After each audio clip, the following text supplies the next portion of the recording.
Hello and welcome back to the channel hardreset.info, and today I'll tell you how to find a SKU number on AliExpress. So in order to find SKU number on AliExpress, you have to look like literally everywhere, because SKU number, it is the thing that sellers tend to hide from you.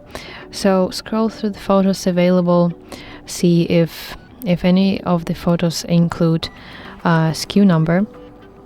If not, then scroll down to the product details section below reviews and photos.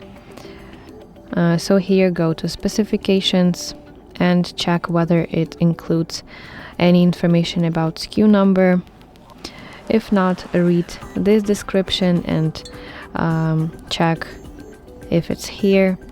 Then scroll down through these photos and go to section product compliance information and check if it includes information about SKU number or something like product code. Yes, and if not, you can always ask the seller directly into chat. So at the bottom left corner of your screen, go to chat and you can type your question right here, then send it and wait for a response of the seller. So that's basically it. Thank you for watching, and if you find this video helpful, please like it and subscribe to our channel for more content like this.